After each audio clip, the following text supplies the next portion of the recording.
ঘুৰিলে কৃপা সাগৰ, দয়া সাগৰ, কৰুণা সাগৰ এইকেইটা নামৰ অৰ্থটো মই বুজিলোঁ। প্ৰতি পাৱনটোৰ অৰ্থ কি? আজি মই প্ৰতি পাৱন নাম এটালৈ ঘূৰি ফুৰিম। কি জানা? যিসকলে প্ৰতি কৰিব, শিশুকাল, যৌৱনকাল, বৃদ্ধকাল, বুঢ়াকাল, চাৰিটা কালৰ ভিতৰত আটাইতকৈ আমাৰ মতলীয়া কাল কোনটো? যৌৱনকাল। এই যৌৱনকালটো মতলীয়া কালত কৰি আমি নকৰিবলগীয়া কৰ্ম কিছুমান কৰি মহাপাপত পৰি যাওঁ। সেইসকলেও যদি মোৰ ওচৰত যদি শৰণাপন্ন হয়, এই প্ৰতি পাৱন নামটোৰে সৈতে মই ৰক্ষণা বেক্ষণা দিওঁ বা পাপন নাম দিওঁ। সেইকাৰণে মহাপুৰুষ শংকৰদেৱে ভাগৱতৰ তাৎপৰ্যত এই ভাগিটো লিখি দিলে, দৰ্জু ভক্ত কৃষ্ণ এৰা নীতি নিভুৱনে তুমি আৰু হে মই আশা কোনি ইজন কৰে পৰিত্ৰাণ পতিত পাৱন তুমি শাস্ত্ৰ মুখে আছো শুনি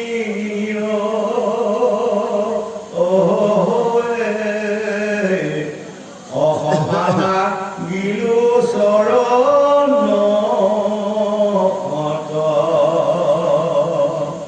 এই প্ৰতি পাৱন নামটোৱে তাৰমানে পাপকীসকলক নিষ্ঠা কৰে। তুমি জানিবা অজানিতে পাপ কৰিলা সঁচা, তুমি যদি ভগৱন্তৰ ওচৰত শৰণাপন্ন হোৱা, প্ৰভু জানিবা অজানিতেই মই এখন পাপ কৰি পেলালোঁ, মোক ৰক্ষণা বেক্ষণা দি ইয়াক মুক্তি দিয়ক, তেতিয়া আপুনি মুক্তি দিব। আপুনি যদি পাপ মুক্ত হোৱা, পাপ নাশ কৰিব পৰা ক্ষমতা প্ৰভু ভগৱন্ত কোনোদিনে আপুনি খাতি নকৰে আৰু কোনোদিনে গণ্যমান্য নকৰে, তেনেহ'লে আপোনাৰ পাপ ভাৱে টুকুৰা বান্ধি থাকি হয়নে? এতিয়া আমাক ক'লে এইখিনি এহি বুলি ব্ৰহ্মা দিয়া দেৱ পায়া দেৱ ভূমিক আশ্ৰাসবাদী বুলিবিলাক অশেষ ব্ৰহ্মাই তেতিয়া বহুমতি মাতৃ কৈছে, এয়া আজি তত পাই তুমি আৰু কেইদিনমান ধৈৰ্য ধৰা, স্বয়ং প্ৰভু ভগৱন্ত জন্ম লৈ তোমাৰ বুকুতে সদায় গৰু চাৰি ভাত খাই ফুৰিব, তুমি আনন্দৰ সীমা নোহোৱা। আৰু তেতিয়া আজি বহুমতী মাতৃয়ে কৈছে, ধন্য ধন্য মই ভাগ্যৱতী হয়নে? প্ৰভু ভগৱন্ত যেতিয়া সদায় মই পাৱাৰ ভূমি পাম, তাতকৈ আৰু মই ভাগ্যৱতী আৰু নালাগে। আমাৰ ভাগ্যৱান ভাগ্যৱতী ক'ত হয়? ভাগ্যৱান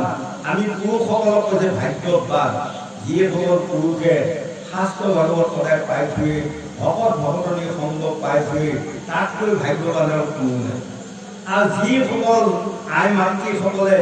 শাস্ত্ৰ ভাগৱত শুনিবা সুবিধা এটা পায়, ভকত বৈষ্ণৱ সংগ যিসকলে পায় বা লয়, কৃষ্ণ কথা শুনে বা গায়, তাতকৈ ভাগ্যৱতী আৰু ত্ৰিভুৱনে নাই। এইকণ কথাকে মহাভাৰততে আমাক বুজায়।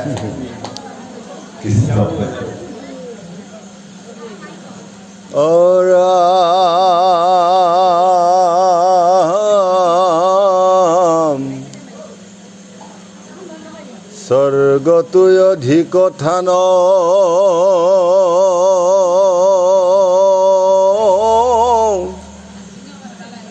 মথুৰা নগৰী একো কালে যাক নচাৰন্ত দেৱ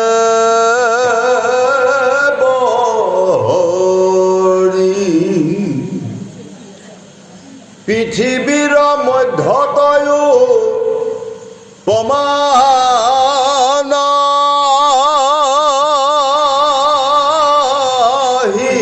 যাৰ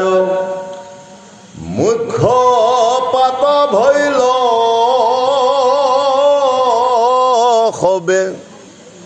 যাদৱ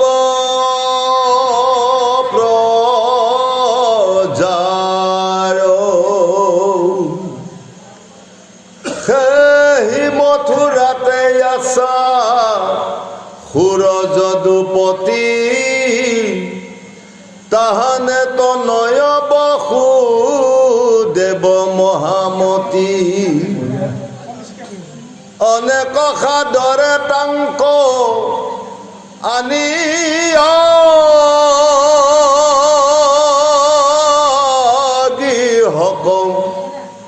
দৈবকী কবিহৰংগে দিলন্ত দৈবক যত্নে জাতিষ্কাৰ ৰথ 2 নৱশত উচৰ্গী যৌতুক দিলা কইনাৰ লগত 15,000 ঘোঁৰা হস্তি 104 দিলা 200 দাসী আতি সুকুমাৰী বিহা কৰি বসুদেৱ গৃহে যাই বেচিতে ৰথত চৰিলা গয়া দৈৱ কি সহিতে দেখি কংস ৰাজা ভগী নিৰপ্ৰীতি কৰি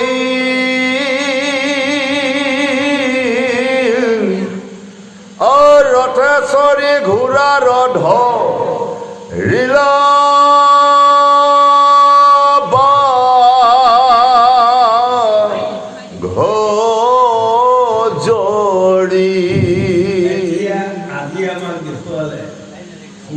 যদুপতি যিজনৰ পুত্ৰ হ'ল বসুদেৱ এই বসুদেৱকেই আদি দৈৱকী বিয়া বন্দোবস্ত কৰিলে অৰ্থাৎ তাৰ ভগিনীয়ে কংসৰ ভগিনী আমাৰ এতিয়া ক'লে ভনীয়েক হ'ব এই কংসৰ ভনীয়েকক মানে বসুদেৱক বিয়া দি সেই সময়ত কংসৰ এনেকুৱা এটা দম্ভিক অহংকাৰ কংস শব্দটো কি জানে যাৰ গাত দম্ভ আছে যাৰ গাত অহংকাৰ আছে যাৰ গাত গৌৰৱ আছে 3টা বস্তু মিল হোৱাৰ লগে লগে তাৰ শব্দ অৰ্থ হয় কংস গতিকে এই কংসৰ গাত মানে এই 3টা অহংকাৰী গুণ আছে সি মানে এনেধৰণৰ দেখুৱালে এইখন পৃথিৱীত যাতে কোনেও এনে এজনী ছোৱালী বিয়া দিয়া নাই যিজনী ছোৱালী বিয়া অজস্ৰ হাতি ঘোড়া সুবৰ্ণৰ দক্ষিণা বা দান বা উৎসৰ্গা কৰিছে আৰু আজি নিজে ৰথত তুলি মোৰ ভনীক লৈ গৈ বসুদেৱৰ ঘৰত আজি শ্ৰম দি দিলোঁ মই এনেকুৱা এটা দেখুৱাম যাতে ইয়াৰ পাছত সকলোতে প্ৰচাৰ হৈ যায় নন্দই যি দৈৱকী বিয়াখন যেনেধৰণে কৰিলে যেনেধৰণে পালিলে যেনেধৰণে দেখুৱালে পৃথিৱীত কোনেও পৰা নাই তেনেকৈ মোৰ নাম লোৱা হয় এই অহংকাৰ কৰি আজি দৈৱকী ৰথত তুলি লৈ কংসৰ ৰজা গৈ আছে গৈ যাওঁতে আজি বাটত কি ঘটিব এই কথাখিনি আমাক আজি বৰ ধুনীয়াকৈ বুজাইছে গতিকে আমাৰ যে লোকসকলে কয় অহংকাৰে পতন দেই অহংকাৰ মানে বেয়া বস্তু অহংকাৰে পতন কৰে হয়নে অহংকাৰ অভিমান বাহাদুৰি টেম্পাৰ গৌৰৱ জেদ এইসোপা ভাল বস্তু বুলি যিসকলে লৈ গৈ ল'ব সেইজনে জন্মে জন্মে নৰকৰ কি ধৰিব এইবোৰ যিবোৰ মোৰে বেয়া বস্তু বুলি ঘৃণা কৰে সেইসকলে এখন পৃথিৱীত শান্তিৰে বসবাস কৰা সুবিধা নাপায় গতিকে শান্তি বুলি কোৱা বস্তুটো ক'ত আছে জানে সৎ কৰ্মত আছে উঠি অহা ল'ৰা ছোৱালী যুৱক যুৱতী প্ৰজন্ম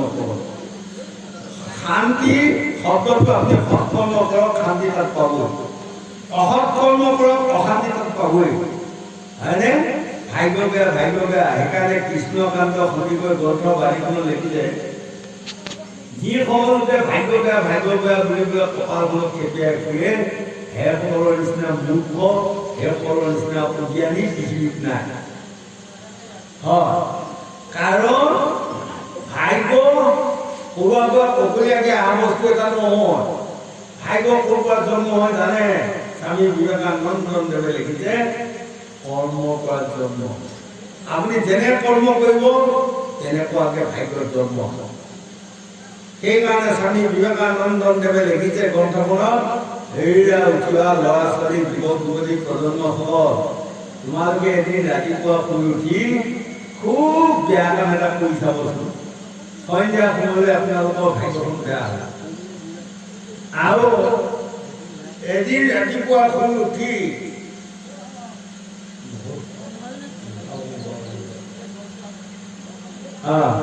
ৰাতিপুৱা শুই উঠি এদিন খুব ভাল কাম এটা কৰি চাব সন্ধিয়ালৈ আপোনাৰ ভাগ্যখন ভাল হ'ব গতিকে ভাগ্যৰ আন এটা নাম কৰ্ম। যেনে কৰ্ম তেনে ফল, হয়নে নহয়? হয়নে কৰ্ম কৰ্ম। গতিকে আজি পৰিশীলতা মন কৰক, পৰিশীলতা কলিয়ে ধৰা তোমাৰ চূড়াই ধৰি কেলৈ ধৰি এইটো বেলেগ কথা। তোমাক কলিয়ে ধৰক বা যিয়ে ধৰক, কিন্তু তুমি ৰজাৰ গলত খাপনিয়াই দিয়া হয়নে নহয়?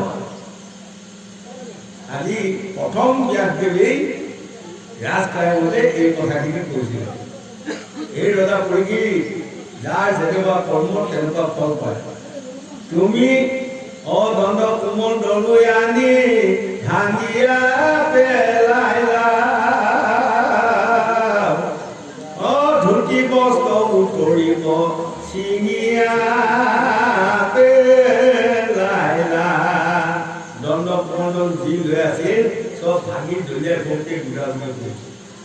আৰু নতুন আৰু ছিঙি ভাঙি দলিয়াইছিল। এই এক গোট মৰা সৰ্প কাষতে আছিলা, ধন গুণে আনি ৰজাই গলে মেৰাই দিলা। এইবোৰ কৰ্ম তুমিয়ে কৰা নহয় জানো? হয়। তেনেহ'লে সেই সন্মিক পুত্ৰ নাম হ'ল কিঙিমুনি। তেওঁ আহি পিতৃ দুৰ্গতি দেখি ক্ৰুদ্ধে গুৰুত্তৰ অনেক গত্যামুনি বুলিলা বিস্তৰ। হে ৰাম হৈৰে হৈৰে কুণ্ডমতী কোন পাপী মূৰ্খ জাতি, কোন তই দুৰাচাৰৰ পাপ, পিতৃ কণী দিয়া মূৰ লগাইলি সন্তাপ ঘূৰ, অ দিন তোক নিদায়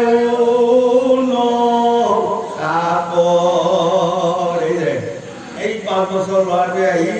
বাপেকৰ দুৰ্গতি দেখি খুব কান্দিছে, খুব খং আহিছে, খুব ক্ৰোধ আহিছে। পোৱালি সৰু পোৱালি 5 বছৰ, আৰু সেই কান্দি কান্দি কৈছে কোন পাপীয়ে মোৰ পিতৃক এইবিলাক কৰ্ম কৰি থৈ গ'ল, তাক আজি মই এনেকুৱা এটা অভিশাপ দিম, স্বৰ্গমূৰ্ত পাতালত সি নিষ্ঠা নহ'ব। কিন্তু ঋষি তপ ভংগ নাটক কৰি আছে। সবাই এয়া যদি হেতা মন হওঁ এই ব্ৰহ্ম সাপ দিওঁ, যদি মূল ব্ৰহ্মতে থাকে 7 দিনৰ ভিতৰত তোৰ প্ৰাণ সভ্যহত, অদংশী বন্ত আঁকিয়া যদি মই ব্ৰাহ্মণ হওঁ, মোৰ গাত যদি ব্ৰাহ্মণৰ তেজ আছে, তেনেহ'লে মই অভিশাপ দিলোঁ 7 দিনৰ ভিতৰত দৰ্শনলৈকে দৰ্শন কৰক, লগে লগে সত্যকুনি পইচাটো ভংগ। এয়া পুত্ৰ তুমি ব্ৰাহ্মণৰ কুলত জন্ম ল'লা, তোমাৰ ইমান খং ইমান ৰাগ, হয়নে? এতিয়া যদি আপোনাসকলে চায়, যিটো ব্ৰাহ্মণৰ যদি কোনোবা এটা মানুহ খং উঠা দেখে, সেইদিনা তাৰ লগত কথা নাপাতিব। ব্ৰাহ্মণৰ গাত খং থাকিব নাপায়। ব্ৰাহ্মণৰ গাত ধৈৰ্য সহ্য ক্ষমা দয়া ফুল হৈ থাকিব লাগিব, হয়নে নহয়?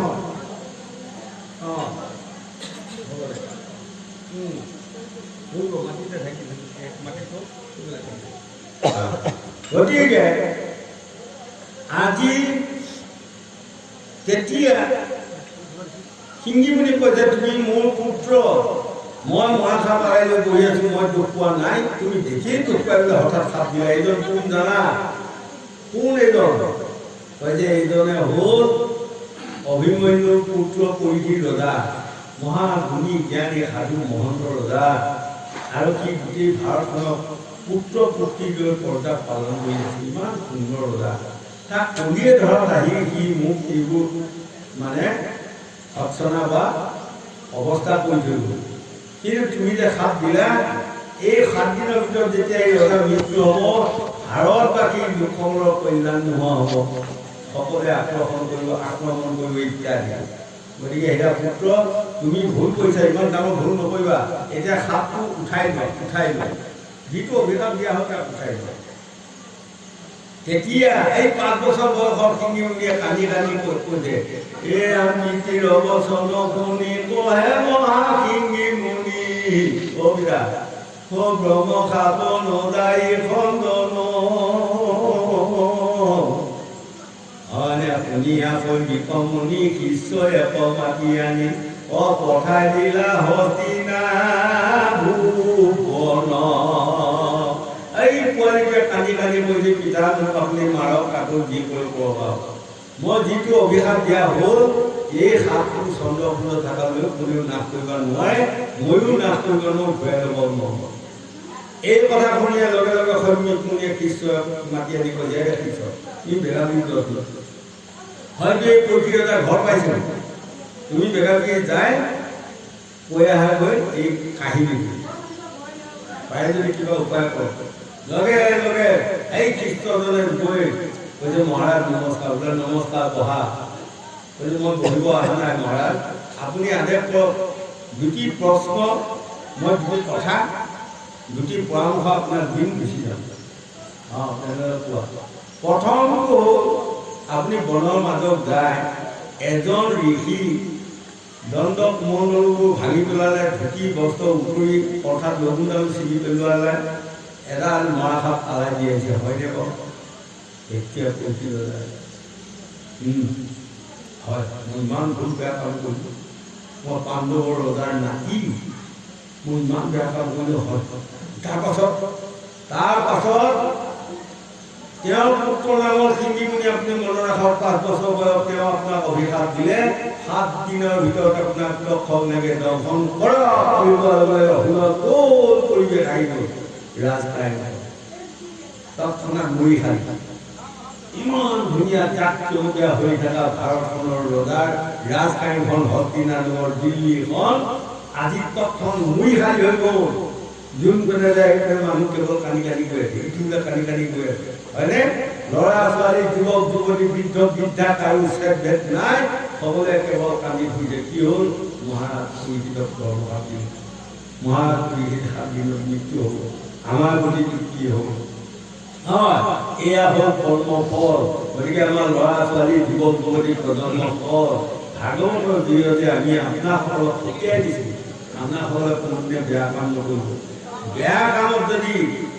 দুখ পাই কোনোবা এজন সাধুগুৰু বৈষ্ণৱ ভকতেও যদি এটি অভিশাপ দিয়ে, ৰেহাই নাই। স্বামী বিবেকানন্দদেৱে দেখিছে,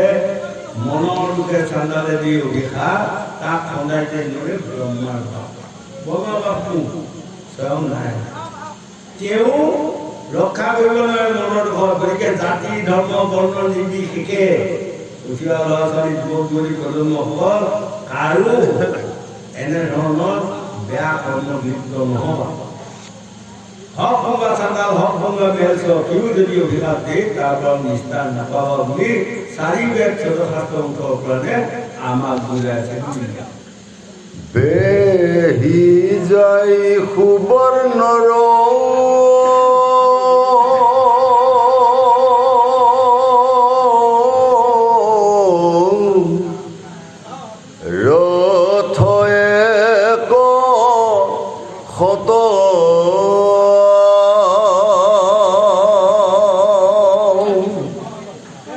মৃদংগ গোমুখ শংখ বাৱে নানা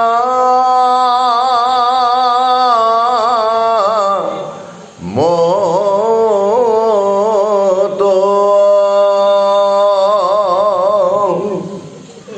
ঘোঁৰা ডকাই যাই কংস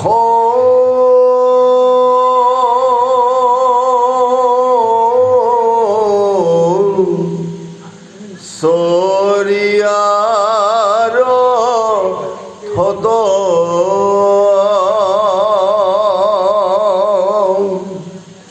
শুনিলাই আকাশী বাণী যাহন্তে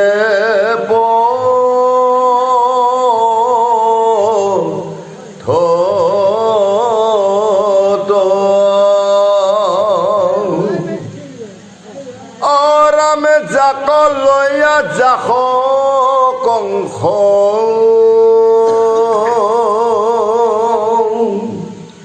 শুনৰে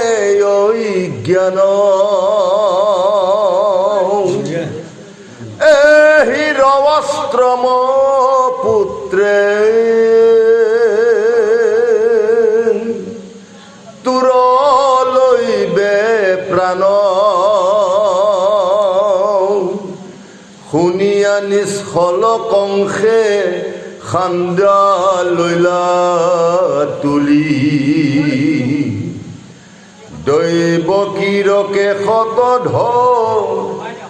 ৰিলাকাতো বুলি আৰামে আচাৰ কংসৰ কুলাংগাৰ বাসুদেৱে দেখৈ দৈব কিৰচিন্তে মাৰ আৰামে উপাসান্ত কৰি তাংক বুলিলা বচন শুনা মহাৰাজা ঘোষ কুলৰ নন্দন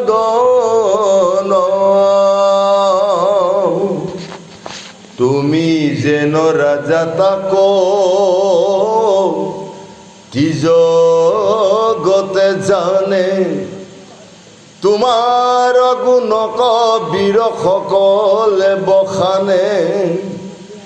কোনখতে ইহন চিন্তিবে খোজ মাৰ একে ইষ্টি জাতি আৰু ভগিনীটো মাৰ আজি কংসই যিটো অহংকাৰ গৌৰৱ অচৰ্য সম্পত্তি লৈ ৰথত লৈ দৈৱকীক লৈ আহিল ক'ত বসুদেৱৰ গৃহত মাক বাটতে দেখিছে বিধিৰ এখন নদা এখন ধন কাৰ শক্তি আছে তাক কৰিলে মোচন মাক বাটত আকাশ পাই দেখি হেৰা মূৰ্খ অংশ হেৰা অজ্ঞানী অংশ কংস চালে মূৰ্খ কংস অজ্ঞানী কংস কোনে কোনে তোমাৰ নিচিনা মূৰ্খ তোমাৰ নিচিনা অজ্ঞানী পৃথিৱীত কাকো দেখা যায় অবাক লাগিব নহয় মই আজি মথুৰাপুৰৰ ৰজা সকলোৱে মোক সন্মান কৰে মোৰ নিচিনা মূৰ্খ মোৰ নিচিনা অজ্ঞানী বোলে পৃথিৱীত নাই কি হ'ল তুমি যাক লৈ ইমান আনন্দ কৰি আহি আছা এই দৈৱকীৰ অষ্টম পুত্ৰৰ হাততে তোমাৰ মৃত্যু লাগিব নাই হাহাকাৰ লগে লগে ৰথ বাদ দি মানে দৈৱকীৰ শ্ৰীকোছা ধৰি তৰুৱাল উলিয়াই লৈ 3 হাত এবেগে তৰুৱাল উলিয়াই লৈ এৰিলে চাওক ভগৱন্তৰ মহিমা গতিকে আমাৰ মন কৰিবচোন কেতিয়াবা কাৰোবাক 5টা আঙুৰ 4টা আপেল দিয়াৰ লগে লগে হাঁহি থাকিবাই নাই হয় আকৌ কেতিয়াবা কিবা এটা পকেটৰ 5 টকা এটা হোৱাৰ বেজাৰ থাকিবাই নাই হেৰা এয়া নহ'বা আজি চোৱা কংস বিলয় হয়নে কংসই আজি কৈছিল পৃথিৱীত মই কৰিব নোৱাৰা কাম একোৱেই নাই কংসই কৈছিল পৃথিৱীত মোৰ নিচিনা জগতজাকাৰী ৰজা কোনো জন্ম হোৱা নাই নহ'ব আজি তৎক্ষণাৎ নিমিত্তৰ ভিতৰতে যি ৰথত ঘোঁৰাৰ জুই ধৰি ৰথ ডকাই গৈ আছিল তৎক্ষণাৎ ৰচা পেলাই দৈৱকীৰ শ্ৰীকোছাত ধৰিবলগীয়া বাধ্য কাৰ ভয়ত মৃতকৰ সেইকাৰণে আমাৰ ভাগৱতে কৈছে মানে যি ক'লে লাজ ভয় ঘৃণা 3টা বস্তু বাদ দি ভাগৱত শুনা লাজ মানে কি গংগা পাহাৰত কলিৰ ৰজা কলিৰ ৰজা মই এই মহাভাগৱতৰ 82 কথা কৈ যাওঁতে ইয়াত এনেকুৱা কথা কিছুমান আহিব হয়তো বাপেকে শুনিলে লাজ পাব মায়েকে শাহুৱেকে শুনিলে হয়তো লাজ পাব এনেকুৱা কথা কিছুমান আহিব পাৰে কিন্তু ৰজা তুমি লাজ নকৰিবা সন্দেহ হ'লে তুমি প্ৰশ্ন কৰিবা মই তাৰ যথাযথ উত্তৰটো দি যাম এনেকুৱা কৈছে লাজ আৰু ঘৃণা মানে কি জানা জাতি ধৰ্ম বৰ্ণ নিৰ্বিশেষে কাকো ঘৃণা নকৰিবা গংগা পাৰত শুকদেৱে পৰিগীত কৈছিলে ৰজা সকলো মানুহ এক মানুহ এই কথাটো চিন্তা কৰিবা জাতি ভেদ কৰা ক্ষমতাটো মানে মনত যাৰ আছে সি লাখপতি হৰিনাম ল'লেও সি তৰ্ণ পায় মানুহ আমি মানুহে সকলো একেই মানুহ তাৰ মাজত কোনোবা জাতি কিবা আছে এইবিলাক মই বিচাৰিবলগীয়া নাই মই মানৱ ধৰ্মটো পালন কৰাটো কৰ্ম কৰিব হয়নে গতিকে আজি কংসক এই কথাখিনি বুজাই দিলে আজি কংসই লগে লগে বসুদেৱে দেখিলে পঢ়া শুনা নাপায় মই ইমান ধুনীয়াকৈ আজি বিয়া সাজি গৈ ল'ৰা কন্যা ঘৰত আজি বিয়া কৰি লৈছোঁ মোৰ ইমান ধুনীয়া পত্নী এগৰাকী আৰু যদি এই পত্নীগৰাকীয়ে আজি মাৰি পেলাই সিহঁতে সঘনা হ'ল লগে লগে তেওঁ নমস্কাৰ কৰি কংসৰ পাৱে পৰি হৰি প্ৰভু কাতৰি কৈছে মহাৰাজ আপোনাৰ নিজৰ ভৰি আপুনি বিয়া দিলে মোক এতিয়া মোৰ পত্নী হ'ল নহয়নে আৰু এতিয়া আপুনি আজি তেওঁক কাটি পেলাই মাৰা মানে দুটা পাপ লাগিব এটা পাপ লাগিব নিজৰ ভনীয়েকক মাৰা আৰু এটা পাপ লাগিব নাৰী বধ কৰা পাপ হয়নে এই পাপৰ ফলত আপুনি জন্মে জন্মে ৰেহাই একো নাপায় কিন্তু মানুহে মৃতকৰ ঘৰত যদি এইবোৰ পাপত পৰি যায় তেনেহ'লে ইহকালে পৰকালে তেওঁলোকে মুক্তি নাপায় হয়নে গতিকে আমাক শাস্ত্ৰ ভাগৱত কৈছে মৃত্যু হয় আমাৰ এইটো ক'লে আপোনালোকে চাওক আমাৰ সকলোৱে এদিন মৃত্যু আহিবই নাহিব জানো কথা তাৰমানে এখন পৃথিৱীত জন্ম লোৱা মানে আৰু ৰেহাই নাই কাৰো পৈতৃক সম্পত্তি এখন নহয় আমি সকলোৱে এদিন মৰিব লাগিব তাৰে প্ৰমাণ মই নিজে পালোঁ হয় নিশ্চয় পালে হয়তো আৰু তাৰ এটা প্ৰমাণ মই বা আপুনি পোৱা নাই আমাৰ আটাই মৰি গ'ল বুঢ়ী মাৰি মৰি গ'ল বোপাৰী মৰি গ'ল আই মৰি গ'ল নিজ চকুৰে নিজে কাষত লৈ যায় শ্মশান ঘাটত জুই লগাই ফুৰা হৈছে নিজৰ আই বোপাই হয়নে নিজৰ ভগৱক নো নিজৰ মাকক নো মুখত জুই লগাই দিব পাৰ হয়নে সৎ নাহে মই কালি কালি কৈছোঁ দুখ নধৰিবি শাস্ত্ৰ নিয়ম মই দিছোঁ হয়নে নহয় গতিকে আমি কৰিব নোৱাৰা কামটো কৰিব লাগিব কাৰণ শাস্ত্ৰই কৈছে আৰু আমাৰ যদি যিদিনা মোৰ বৰপুত্ৰটোৱে মোৰ মুখত জুই নিদিয়ে সেইদিনা মোৰ আত্মাৰ যদি পথটো তাত বোলে দিওনামা হয় গতিকে এইটো কৰিবই লাগিব মই যেনেকুৱা এনেকুৱা কৰিম গতিকে ময়ো এদিন মৃত্যু হওঁ মোৰ ল'ৰাটো লৈ যায় মোৰ মুখতে জুই লগাই দিম তাতে ধৈৰ্য হয় হয়নে সেইকাৰণে এতিয়া মোৰ কৈ কৈছোঁ মই অকণমান আগুৱাই গ'লোঁ এইবিলাক কথা আজি নোলায় কাৰণে মই ক'ব পাৰোঁ এইখন হৰিনাথ দত্ত বৰুৱা 1431 পৃষ্ঠা 1407 পৃষ্ঠাত আপোনালোকে পাবগৈ শুকদেৱে পৰিহিত সুধিব ৰজা তোমাৰ জানিবলগীয়া ক'বলগীয়া খাবলগীয়া শুনিবলগীয়া আৰু কিবা আছে নেকি কওক তেতিয়া পৰিহিত ৰজাই ক'ল হে গুৰুদেৱ এই পৃথিৱীখনত জন্ম লৈ যাক জানিলে আৰু জানিবলগীয়া নাই সেই বস্তুটো জানা হৈ গ'ল এই পৃথিৱীত জন্ম লৈ যি খালে আৰু খাবলগীয়া নাই তাকে খোৱা হৈ গ'ল যি শুনিলে আৰু শুনিবলগীয়া নাই তাক শুনা হৈ গ'ল যি ক'লে ক'বলগীয়া আৰু নাই তাকো কোৱা হৈ গ'ল গতিকে মোৰ আৰু একো প্ৰয়োজন নাই সেইদিনাহে লগে লগে শুকদেৱে জানিলে তেওঁ ব্ৰহ্ম জ্ঞান পালে তাৰ পৰা কালি তোলা বান্ধি লৈ শুকদেৱ হয়নে এই তদু এইকণ কথা আমাক কৈছে আমিও যিদিনা খাবলগীয়া জানিবলগীয়া ক'বলগীয়া শুনিবলগীয়া চাৰিটা কাম পূৰ্ণাংগ ৰূপ দিব পাৰিম সেইদিনা আমাৰ গাটো ব্ৰহ্মজ্ঞান আহিব মৃত্যু ভয় সেইদিনা আপুনি নিজে ক'ব হে মৃত্যু আহা কাৰণ পৰিধি ৰজাই কৈছিলে সুখদেৱৰ বাক্য ৰক্ষা কৰি দৰ্শনাত ক'ত আছে আহা মোক দৰ্শন কৰা মই যাওঁ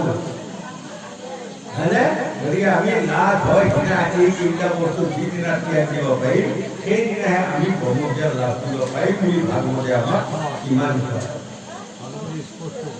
বঢ়িয়া ও ৰাম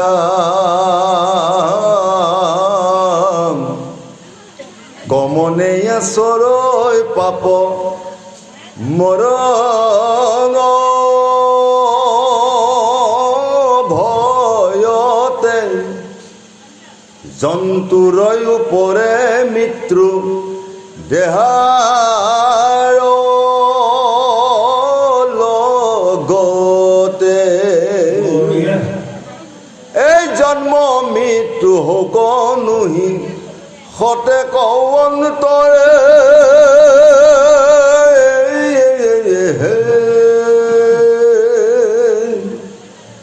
অৱশ্যে মৰণ আছয় সবে জগতৰে কৰ্মৰয় অধীন জীৱ যেতি খন যায় এৰৈ পূৰ্ব দেহ আউৰ শৰীৰ পাই যেন জোকে তিন পাইলে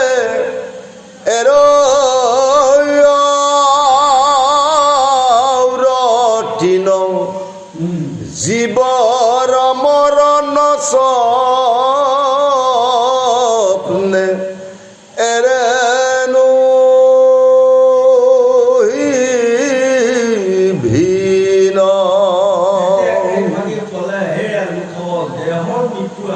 জীৱৰ মৃত্যু নাই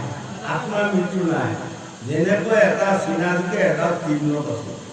আৰু এটা তৃণত পোৱাৰ লগে লগে ইডাল এই কিডাললৈ গুচি যায় এই তদু আমাৰো আত্মাটো তেনেকৈ আত্মাৰ মৰণ আমাৰ নাই কাৰণ দেহাটোৰ মৰণ আছে আমাৰ সকলোৱে আগত কোৱা হয় নামতে গায়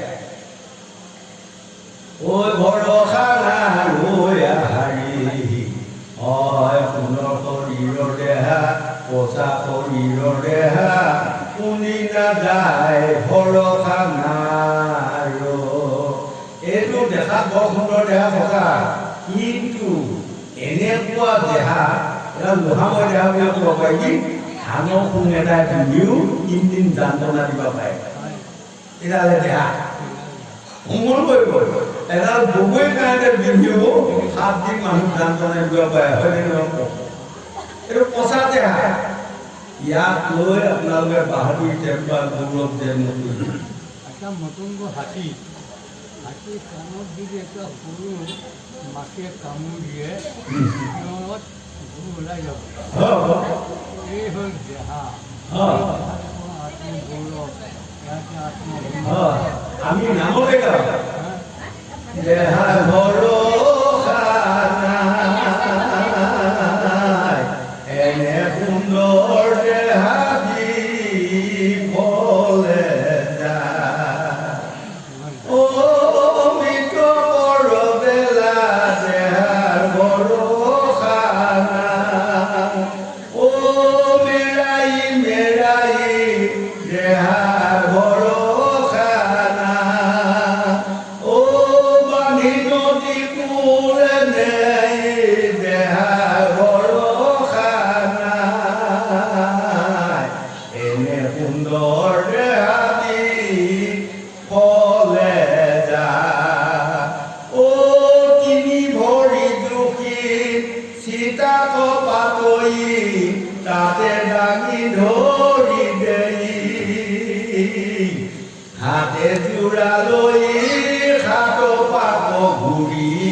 মুখতে লগাব জুই হয়নে এইটোৱে দেহা গতিকে আমাৰ জীৱ আত্মা যেনেকৈ আমাৰ মন কৰিব এজন মানুহে আৰু ইজন মানুহ এইজন মানুহ পূবপেনে মুখ দিয়ে এইজন মানুহ গাত আউ দি আছে দেই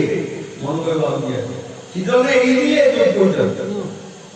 আকৌ এইজন মানুহে পশ্চিম পিনে মুখ দি পেলাই এইপিনে মানে এইজনকে আউলি আছে দুইজন চাওক ইজনে এই দিলে সিজন কৰিব সিজনে এই দিলে সিজন কৰিব সেই দুজন কোন হয়নে অ জীৱ আত্মা পৰমাত্মা দুয়ো ককাই ভাই অ একেলগে থাকে দুয়ো চিনা চিনি নাই দুইজন একেলগে আছে আউজা আউজিকে আছে ইজন সিজনে চিনি নাপায় সিজন ইজনে চিনি নাপায় ইজনৰ মুখখন কোলানে বগা সিজনে কোনোদিনে দেখা নাই ইজনৰ মুখখন কোলানে বগা সিজনে কোনোদিনে দেখা নাই হয় নে নহয় ন এটা পুখুৰী আছে এটা পুখুৰীয়ে খায় এটা পুখুৰীয়ে যায় নাখায় এটা পুখুৰী যায় এটা পুখুৰী মানে খুব বঢ়িয়া বঢ়িয়া এতিয়া এটা কথা আপোনাৰ মুখতে আপোনাৰ মই ক'লো এতিয়া যেনেকৈ ইপাৰে সিপাৰে দুটি পক্ষী বুলি যে কয় আকৌ এই দুটা চকু দুটা ন ভগৱানৰনো কি মহিমা ভগৱানেনো আকৌ মাজতে এইডাল কিয় আলি মাৰি দিব লাগে মন কওঁ বৰ আলি মাৰি দিলে ইটোৱেও সিটোক নেদেখে ইটোৱেও সিটোক নেদেখে হয় নে নহয় এই আলিডাল যদি নাথাকা হয় কি ধুনীয়াকে ইটোৱেও সিটোক দেখে সিটোৱেও সিটোক দেখে তাৰমানে আলি বুলি কৈছোঁ যে নাকটো কথা কৈছোঁ নহ'ব এই আলিটো মাৰি দিলে ইটোৱেও সিটোৱে নেদেখে ইটোৱেও সিটোক নেদেখে এক দুই গ'ল ৩ নম্বৰ আৰু এটা আপোনালোকে নিজে নিজে ভাবি চাব লাগে আমাৰ ল'ৰা ছোৱালী যুৱক যুৱতী প্ৰজন্ম ভগৱন্ত বুলি কোৱা বস্তু এটা যে মহিমাটো ইমান ভয়ংকৰ আমাৰ পৰা আপোনাৰ তেওঁৰ পৰা তেখেতক ত্ৰিভুৱনখন চোৱা সুবিধা এটা আমাক দিলে নিজৰ মুখখন চোৱা সুবিধা অকণ নিজক খুলি দিলে বাহ এইটো কম ডাঙৰ কথা নহয় এতিয়া আকৌ নিজৰ মুখখন চাবলগীয়া হ'লে আইনা বা দৰ্পণ এখন আকৌ দৰকাৰ হয় কিন্তু নিজৰ মুখখনকো নিজে মানে চাব সুবিধা কৰি নিদিলে এয়া হ'ল ভগৱন্তৰ মহিমা এক ২ নম্বৰ ভগৱন্তৰ মহিমা আপোনালোকে চাওক কৌটি কৌটি মানুহ আছে কাৰোবাৰ লগত কাৰোবাৰ লগত মিলিলে নহয় নিমিলে এক ২ নম্বৰতে কৌটি কৌটি বাৰু গৰু আছে কাৰোবাৰ গৰুৰ কাৰোবাৰ কিবা এটা ৰং কিবা এটা মিলিলে যদি মিলা হয় তাহলে কি মিলে হয় তাহলে কি মিলে হয় বাৰিষা এই ফুলানৰ ভিতৰতো চব গাঁৱৰ ৰাইজে আগতে ঘূৰি দিয়ে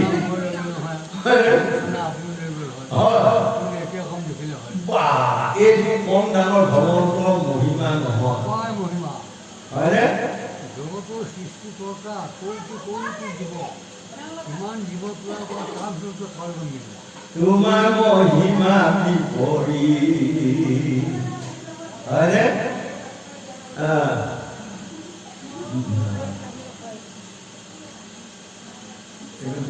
মহিমা বিপৰীত মৰা পুঁজি আইবে পাৰা মৰা পুঁজি আইবে পাৰা তোমাৰ মহিমা বিপৰীত এই কথাটো এই গান এটা আছিল মই পাহৰিছোঁ ইমান মহিমা প্ৰভু ভগৱন্তে যাক দি দিব এই মাজতে বহুত ভাগৱত এখনত কৈছোঁ আপোনালোকে জানিব কি জানি এই ডিব্ৰুগড় মৰিচা গায় দেই গাই হোৱাৰ পাছতে শেষত বিদায় লোৱা ওলাইছোঁ বোৱাৰী আইমাতৃসকল ছোৱালীসকল ল'ৰাসকলে মানে প্ৰত্যেক এটা নিয়ম এটা আছে চবেই সেৱা কৰি আপোনালোকে এগৰাকী বোৱাৰী সুধিলেও ভাবি আপোনাৰ ল'ৰা ছোৱালী কি গতিকে আপোনালোকৰ একেবাৰে ল'ৰা ছোৱালী ৩টা ছোৱালী পোৱালী আমি বিচাৰোঁতে বিচাৰোঁতে ঈশ্বৰে নিদিলে আৰু তাৰ পাছৰগৰাকী বোৱাৰীয়ে সেৱা কৰোঁতে আকৌ সুধিলোঁ গোসাঁনী ল'ৰা ছোৱালী কেইটা কি কৈছে ছোৱালীয়ে ৩জনী ল'ৰা কি ইমান বিচাৰি লওঁ প্ৰভুহঁতে নিদিলা মই মাতা নাই মই তেতিয়া ভাবি আছোঁ বাহ ৩জনী বোৱাৰী দেখাই শুনাই বহে প্ৰতি কিমান ৰাজধানী নিচিনা বোৱাৰী নহয় ভগৱান কি মহিমা এইগৰাকীক দিলে ৩টা ল'ৰা সেইগৰাকীক দিলে ৩জনী ছোৱালী এইগৰাকী ছোৱালী এজনীলৈ লৈ যায় তাৰ ঘৰত দিয়া হয় তাৰ ল'ৰা এটা আনি ইয়াৰ ঘৰত দিয়া হয়তো চবৰে সমান হৈ যায় হয়নে কিন্তু সেইখন কিয় নকৰিলে এয়া ভগৱন্তৰ মহিমা পূৰ্বৰ জন্মত আমাৰ সংস্কাৰ কিছুমান আছে সেই সংস্কাৰ ফলে এইটো জন্মত কোনে কি পাব লিপিবদ্ধ হৈ আছে সেইমতে পাই যায় ভিতৰত লিখি আছে গতিকে এই লোকৰ ৰজা পৰীক্ষিতক যে সুখদেৱে কৈছে ৰজা সাৱধানে শুনা এই এই ভাগৱত কাক কৈছে জানে সাৱধান আমাক কৈছে আমিয়ে ভাগৱতক সাৱধান শুনিব লাগিব শুনি যদি এই গুণ আমি এই জন্মত যদি ভাল কৰ্ম কৰি যাওঁ তাৰ ফলত সদায় ভাল খোজ এটা মাৰিব তাৰ ফলত জন্মে জন্মে আমি শান্তি পাওঁ কোনদিনা যিদিনা আশেষ বিচনাত পৰাৰ লগে লগে আমাৰ গোটেই জীৱনটোৰ পৰা কৰ্মবোৰ চুপ বিয়োগ হৈ যিটো হ'ব ফল তাকেই লিখনি মাৰিব আহি মানে বিধতাই বুলি কৈছে আৰু তেওঁ লিখি দিয়াৰ পাছত বাপৰো ক্ষমতা নাই শক্তি নাই তাক কাটিব নহয়নে বাৰু বিধিৰ লিখন ৰজাই এখন বন তাৰ শক্তি আছে তাক কৰিবে মুঠত যেতিয়া ভিতৰ ৰাষ্ট্ৰৰ ৰজাই এশটা পুত্ৰ মৰাৰ পাছত সঞ্জয় কৈছে হীৰা সঞ্জয় এই প্ৰাণ কৃষ্ণ কোনফালে আছে লৈ আছে লৈ যায় কৃষ্ণৰ ওচৰত সবাই দি পেলাই ক'লে মহাৰাজ এয়া প্ৰাণ কৃষ্ণ আপুনি কিবা কৰি যদি কওক তেতিয়া ধৃতৰাষ্ট্ৰই কৃষ্ণ কৈছে এয়া প্ৰাণ কৃষ্ণ তুমি যে জগতৰ ভগৱান মই তাক বুলি কিন্তু তুমি অকণ আগুৱাই আহি পেলাই চোৱাচোন মোৰ বুকুখন মই ভুকুৱাই খেকেলা কৰি দৌৰি কান্দিছোঁ দেখিছা কান্দি কান্দি ভুকুৱাই খেকেলা কৰি আৰু মই এশটা জন্ম কথা জানো কাৰো দুখ কৰা নাই ভুল কৰা নাই অপৰাধ কৰা নাই পাপ কৰা নাই তেনে স্বত্বত তুমি যদি ভগৱান মোক আগে মাৰি নিয়া তাৰ পাছত মই এশটা পুত্ৰ মাৰি দিয়া তাত মোৰ আপত্তি কোন বিচাৰ তুমি মোক জীয়াই ৰাখি মোৰ এশটা পুত্ৰ মাৰা বেজাৰ দিলা গতিকে আজি তোমাৰ নামত মই আৰু তুমি ভোগু দি যাম মোৰ ভোগখনত দি যাম বুলি যেতিয়া ভোগু দাঙি ল'লে কৃষ্ণ আগুৱাই আহি লাহেকৈ ধৃতৰাষ্ট্ৰৰ হাতখনত ধৰি গৈছে মহাৰাজ নামাৰিব আপোনাৰ বুকুখন ভুকিয়াই ভুকিয়াই থেতলা কৰিলে আৰু আপুনি মানে মোক কৈছে এশটা জন্মৰ কথা মই জানো মই আৰু মোক ভুল অপৰাধ পাপ কৰা নাই নহয় তাৰ আগৰ জন্মৰ কথাটো কিয় পাহৰিলি মই ভগৱান দুষ্ট গ্ৰহণ শান্তক পালন কৰিবই লাগিব হয়নে জনাই ধৰ্মেচ্য বিৰালি ভৌতি ভাৰত ভূত সাদয় ধৰ্মেচ্য তদাত্মান সিদ্ধাম পৰিতানে সাধুনাং বিনাশে সদুষ্টিতাম ধৰ্ম সংস্থাপনায় অসম্ভৱ যুগে যুগে বেয়া নাপাব মোৰ কৰ্ম মই কৰিয়ে যাব গতিকে তোমাক মই আজি যুগৰ বলে সোমোৱাই দিম এশটা জন্ম আগৰ জন্মটো তুমি এজন ৰজা আছিলা আৰু তুমি বৰ্তমানত মৃগ মাৰিব গ'লা মৃগ মাৰিব গৈ সন্ধিয়া হোৱাৰ লগে লগে তুমি ঠাণ্ডা পাই শুকান কাঠ কিছুমান জকাই দি জুই লগাই দি বাওঁহাতে ধূপপাত সোমাওঁতে কাৰোবাৰ তুমি জুই পাইছা মনত পৰিছেনে তেতিয়া ধৃতৰাষ্ট্ৰ হয় হয় মোৰ মনত পৰিছে আৰু ওপৰত এটা বালি থকা চৰাই বাহা আছিল জুই তাপতে এই পিতৃ চৰাইটো আহি ধূপকৈ মাটিত পোৱাৰ লগে লগে তুমি সোঁহাতে লৈ থকা তাৰ পাতে চকুৱে চকুৱে বিন্ধি মাটিত পুতি থৈ দিলা চৰাইটো অন্ধ মৃত্যু আৰু তাৰ পাছত সেই এশটা পুত্ৰ জুই তাপত লাগি পৰি আছে মৰি আছে পৰি আছে মৰি আছে সদৌ শেষত চৰাইটোৱে কি ক'লে তোমাক আজি মই যুৱকলৈ সোমোৱাই দিম এই বুলি কৃষ্ণ বাওঁহাতখন লৈ যায় ধৃতৰাষ্ট্ৰক কাণত দি কৈছে শুনাচোন কি কৈছে চৰাইটোৱে তেতিয়া চৰাইটোৱে কৈছে নৰা তুমি যি ইচ্ছা তাকেই কৰিলা আজি মোক অন্ধ কৰি লৈ মোৰ এশটা পুত্ৰ মৰা যি বেটা দিলা তোমাক মই আজি অভিশাপ দিয়া হ'ল কোনোবা এটা জন্ম তুমি অন্ধ হৈ এশটা পুত্ৰ মৰা বেজাৰত বুকত ভুকিয়াই ভুকিয়াই কান্দিব লাগিব শুনিলা ৰজা তেতিয়া ধৃতৰাষ্ট্ৰ ফুটি উঠিল গতিকে ৰজা বাপে বাপমুনে ল'ৰা ছোৱালী যুৱক যুৱতী প্ৰজন্মসকল ভাগৱতৰ জৰিয়তে আপোনাসকলক পৰামৰ্শ আগবঢ়াই দিছোঁ মই যদি বেয়া কাম কৰোঁ এদিন তাৰ প্ৰতিকাৰ ভুগিব লাগিব ৰেহাই হয়নে গতিকে আমি বেয়া কৰ্ম নকৰাটো খুব ভাল ভগৱতে আমাক বুজাই যিটো জনে কুশলক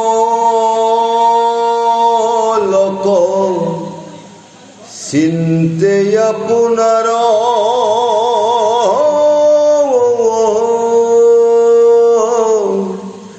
হেন জানি দুহ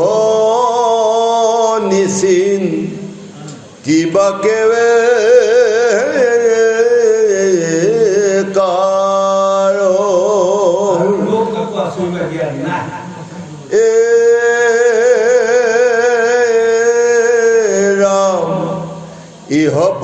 লোক নাহি দুহিৰ কল্যাণ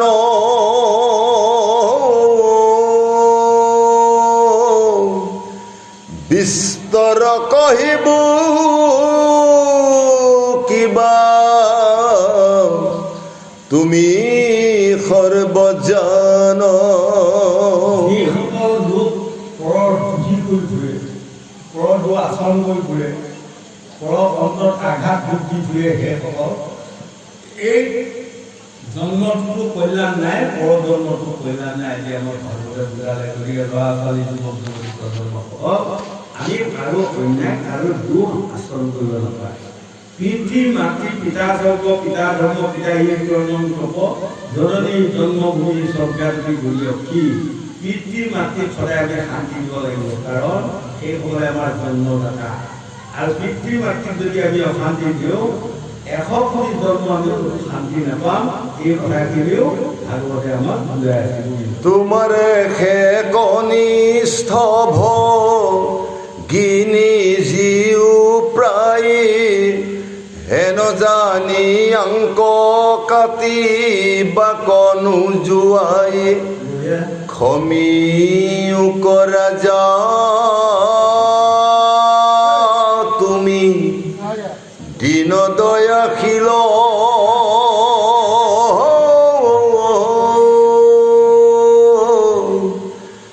আগ পাছ চিনাই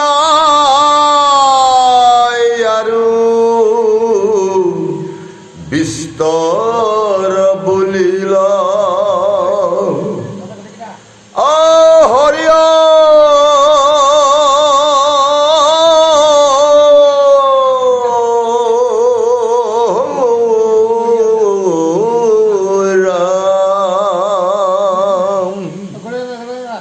কৰিলা কাকুতি তাংক অনেক বাৰুণে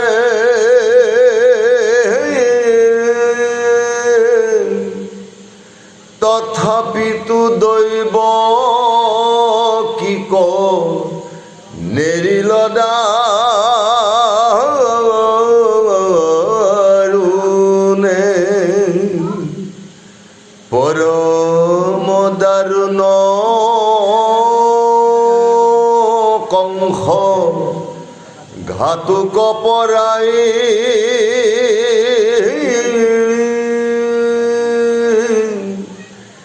দেখি বসুদেৱে দুনাই চিন্তিলা উপায়। অৰ্থাৎ বসুদেৱে ইমান ৰজা বুজাই আছে, হেৰা ৰজা তোমাৰ ভনী সঁচা। আজি তোমাৰ ভনীৰ ওপৰত তোমাৰ যিটো মৰম চেনেহ আদৰ নাই, সেইটো মোৰ আছে, কাৰণ মোৰ পত্নী। গতিকে তুমি মোৰ পত্নীক যদি তুমি এই সময়ত কাটি পেলোৱা, ইহকালে পৰকালে মোৰ আত্মাই সদায় একে বিচাৰি থাকোঁতে জন্ম ল'ব, বা তাই আত্মাই মোক বিচাৰোঁতে জন্ম ল'ব। গতিকে ইহকালে পৰকালে আমাক দুখ নিদিবা, এই বুলি বহুত কান্দি আছে। কিন্তু কংসই চিনি পাই যায় নাপায়। কংসই ভগৱানক চিনি পোৱা হয়, তেওঁ আজি ইমান এইটো অত্যাচাৰ নকৰে। কাৰণ ভগৱান কি বস্তু, ধনত নতলীয়া লোকসকলে ভগৱানক চিনি নাপায়। এতিয়াও আমাৰ সংসাৰখনত মন কৰিব, যিসকল অসহ্য বিৰোধী ধনক গৌৰৱ কৰি সেইসকলে ভগৱানক পাহৰি যায়, সেইসকলে ভকতসকলক চিনি পোৱা কথা। মই এনেকুৱা একোজন ধনী সদাগৰ মানুহ মই লাভ পাইছোঁ অসমত, য'ত আপোনাৰ ভগৱানৰ মানে ক'ত গৈছিল আজি ভাগৱত পঢ়িব কাম নাই। এতিয়া এয়া দুখীয়া ভকত আৰু কি ক'বলৈ উপায়টো নাই নহয়নে? তেওঁ ধন থকা মানুহ আৰু এটা চালাক মানুহ কথা তাই বাস কৰি পেলাই যেতিয়া তাকে হয় বৰ দিবি সেইটো পইচা আপোনাক সহায় কৰিব, হয়নে নহয়? এইটো এটা চালাক লাগিব আমাক। আৰু যদি তাৰ লগত বেয়া পোৱাতে দেখুওৱা যায়, তাৰ পৰা সহায় আমি পোৱা নাযাব। সেইকাৰণে গংগা পাৰত শুকদেৱে পৰিহিত কৰি লৈছিল ৰজা কলি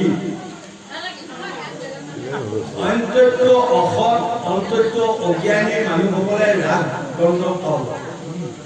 বুজিলে? বামনসকলে ৰাজদণ্ড পাব। বামনসকলে যেতিয়া কলি ৰাজদণ্ড ল'ব, প্ৰজাসকলৰ দুৰ্গতি সীমা নোহোৱা হ'ব। আৰু কলিত অন্তত অদ্ভুত অসৎ অজ্ঞানী মিছা কথা ভৰপূৰ হোৱা লোকসকলে ৰাজগাদী পাব, প্ৰজাসকলৰ শান্তি নোহোৱা হ'ব। এয়া আজি ৬০০০ বছৰ আগতেই গংগা পাৰ সুখদেৱে পৰিগিত কৰি যোৱা কথা আজি লাগি আহি আছে। আৰু সৎ মানুহবোৰ অসতে কলচি কৰি মাৰিব, এয়া হৈ আছে, মাৰি আছে, হয়নে? তেনেধৰণে গতিকে আমাক যদি সেই লোকসকল এতিয়া আকৌ এইখিনি কথা যদি আমি চাওঁ, তেনেহ'লে আকৌ আমাৰ দেহটো সদশ বিচাৰি লওকচোন। আমাৰ আত্মা এটা আছে, হয়নে? আত্মাটোৰ লগত এটা জ্ঞান কৌশলে দি থৈছে, তাৰ লগত ২৪টা তলত ৫০টা ভূতৰ সৈতে দি থৈছে কথা। কিন্তু আমাৰ আত্মাটো ইমান বুদ্ধিবান নহয়। তাৰমানে যোনে যেনেকৈ চলাই চলাই থাকে। আৰু ইন্দ্ৰিয় বৰ্গৰ ৰিপুটাটো আমাৰ যিমান আছে, নিজাববীয়াকৈ চলা পথ বা তেওঁলোকৰ ক্ষমতা শক্তি নাই। তেওঁলোকে তাৰ পৰা চলি থাকে, মনৰ পৰা চলি থাকে, হয়নে? সেইকাৰণে গীতাত কৈছে নে এটা চম্পকৰ লগত তুলনা দিছে, এটুকুৰা চম্পক ঘূৰি আছে, ঘূৰি থাকোঁতে এটুকুৰা চম্পকত যদি আপুনি লোহা এটুকুৰা জড়িয়াই দিয়ে, লোহা কেইটুকুৰা ঘূৰি থাকিব। কিন্তু লোহা কেইটুকুৰা নিজাববীয়াকৈ ঘূৰা ক্ষমতা নাই, চম্পকৰ দ্বাৰা ঘূৰি আছে, হয়নে? এই তেনেকৈ আমাৰ মন চম্পকৰ দ্বাৰা ইন্দ্ৰিয় বৰ্গৰ ৰিপু ধাতুবোৰ ঘূৰি আছে। হয়,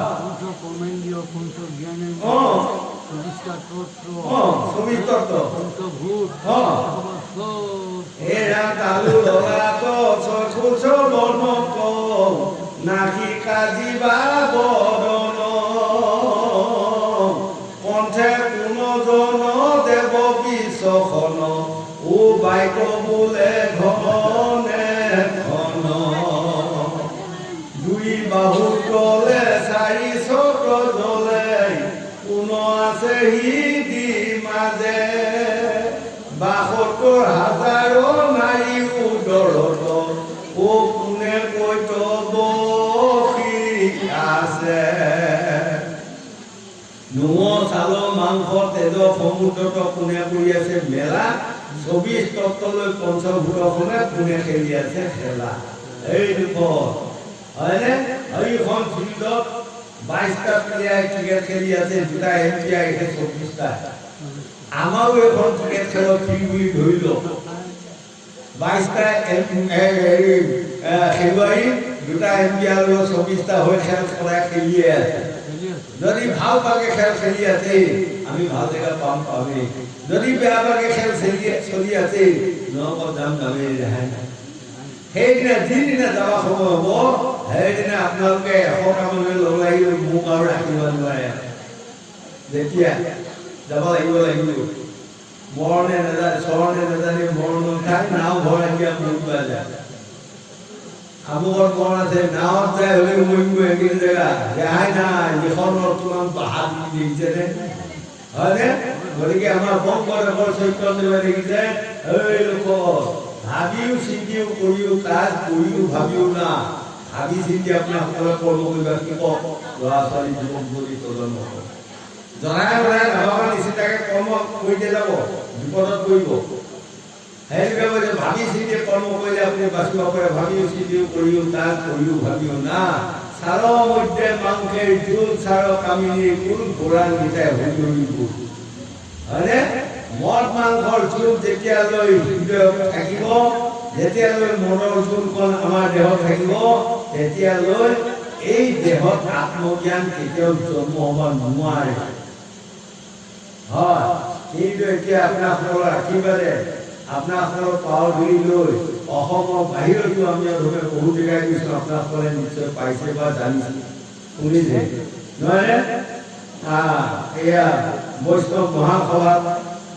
মানে বৃন্দাবনতো আমি অধমে বক্তৃতা দি আহিছোঁ, বা গকুলত বা মথুৰাত, আকৌ এবাৰ কাশীতে আঘোণৰ ৩ তাৰিখে কৈছে তাত যাম। হয়, কিন্তু মই বহুত কেইখন দেশত আৰু প্ৰায় অসমৰ বাহিৰত মই ফুৰি মই পাইছোঁ আটাইতকৈ অৰ্ধখণ্ডে যাব ওলাইছে এতিয়া কোনখন দেশ জানে আমাৰ অসম দুনিয়াৰ মদ দুনিয়াৰ মাংস বাহিৰে চাওক যাওক আপুনি অন্ধ্ৰপ্ৰদেশত যাওক উত্তৰ প্ৰদেশত যাওক উৰিষ্যাত যাওক কৰ্ণাটকত যাওক হাৰিয়ানাত যাওক আপুনি 3 মাইল বাট গ'লেও ক'ৰবাত এখন মাছৰ দোকান পাব পাৰে তেনেকুৱা আৰু নহয় আমাৰ হাজাৰ হাজাৰ মাংসৰ দোকান হাজাৰ হাজাৰ মদৰ দোকান অসমৰ গোটেই সোপা অধঃপতনে যাবাই আগবাঢ়ি আহিছে মই কাকো খাওঁ দিয়া নাই হয়নে নহয় মন কওক কাৰণ কি কাৰণ জানে আকৌ অকণমান মই আগুৱাই গ'লো অসমখন আটাইতকৈ বেছি অভদ্ৰত গৈ আছে পূৰ্বজন্মৰ যে মিশন নহয় এই ব্ৰহ্মপুত্ৰখনৰ এটা পাৰ দক্ষিণ এটা পাৰ উত্তৰ দক্ষিণ পাৰে কোন ৰজা আছিল জানে গোসাঁইসকল নৰকাসুৰ অতীত এখন নৰকাসুৰ ৰাজ্য আৰু উত্তৰ পাৰটোত কাৰ ৰাজ্য আছিল জানে বান ৰজাৰ ৰাজ্য বলি পুতেক বান দৈত্য এই আমাৰ গোটেই অসমখন দৈত্য ৰজা গতিকে দৈত্যসকলৰ মদ আৰু মাংসই 1 নম্বৰ খানা হয় এতিয়া মন কৰ আপোনালোকৰ তেওঁ চৰাই বাঢ়ি এইখন ভাগৱত হোৱাকৈ এইডোখৰ বোলে চবেই মন এৰি পেলালে আৰু মই ভাগৱত শুনিছোঁ হয় মানে জানি মন বোলে এৰিলে কিছুমান ল'ৰা বোলে বাটত গ'লে মদৰ গোন্ধ পালে বমি কৰি গোটান দিয়ে শুনা কথা চৰাই বাঢ়িয়ে কিছুমান হয় গতিকে মদ মাংস এতিয়া আপুনি মন কৰিব মোৰ পদূলিৰ পৰা মৰিগাঁও কৃষ্ণ মন্দিৰটো আপোনালোকে পাইছে তাতে মই আজি 11 বছৰ আগত খুলি লৈছিলোঁ এখন ভাগৱত এতিয়া 11 বছৰ চলি আছে সেইখিনিলৈ যাওঁতে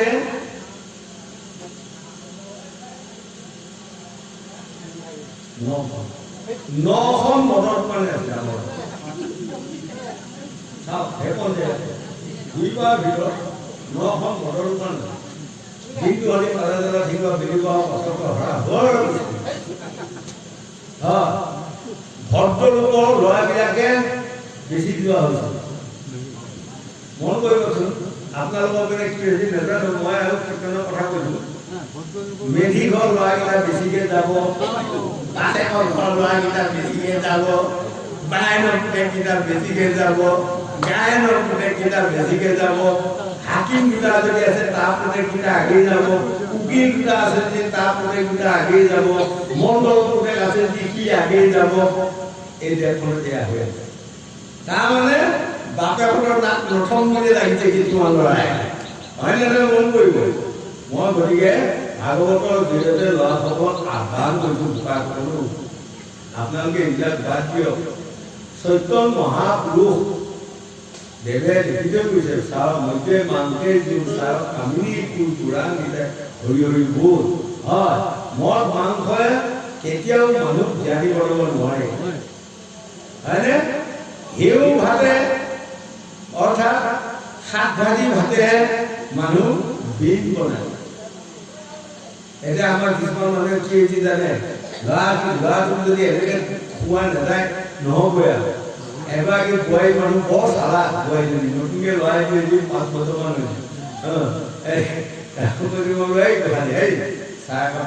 খাওঁ চাহ একাপ খাই থাকোঁ গুৰুদেৱ অকণমান বহক মই ল'ৰাটোৰ কাৰণে এঘৰ থৈ দিছিলোঁ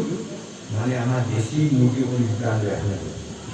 কাৰণ ল'ৰাটো এতিয়া স্কুলত দিলোঁ নহয় বিল হোৱা একদম নহয় এতিয়া গুৰুদেৱ মোক গুৰুদেৱ দুপৰীয়া এটি পঠিলে এটি দুপৰীয়া এটি পঠিলে এটি কোনো খাওঁ বিলটো কৰিম সেয়েহে বিলটো হ'ব সেইদিনা মই যেনিবা বুজাই আহিছোঁ বহুতে বুজা নাই যদি শাস্ত্ৰত চাব এটা মুৰ্গী কণী হজমি হওঁতে 10 ঘণ্টা সময় লাগে এটা কণী খুৱাই দিয়া 9 ঘণ্টাত আৰু এটা নোখোৱাব আৰু এটা যদি 9 ঘণ্টা নহওঁতে আৰু এটা খুৱাই সেইটো পেট চলে আৰু নিদিতে গতিকে এইবোৰ হ'ল কথা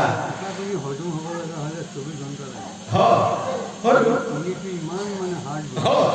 গতিকে কণীটো অকণ বেছিকৈ খায় দিয়া হয় ল'ৰা ছোৱালী ভাল হওক বুলি ল'ৰা ছোৱালী বেমাৰত পৰে আৰু বিল ক'ৰ পৰা হয় বিষ্ণু পুৰাণত স্বয়ং বিষ্ণুৱে দেৱৰ্ষি নাৰদক কোৱা কথা, ভাগৱতত গংগাবাৰ খুচেৰে পৰিচিত কোৱা কথা, যিদিনা মাতৃ গৰ্ভত পিতৃ বীৰ্য পৰিব সেইটোৱে সেই যিমানখিনি দেৰি না হ'বলগীয়া হ'লেই আপুনি গাখীৰ খোৱা, কল খোৱা, ভীমকল খোৱা, মালভোগ খোৱা, কণী খোৱা প্ৰশ্ন নাই।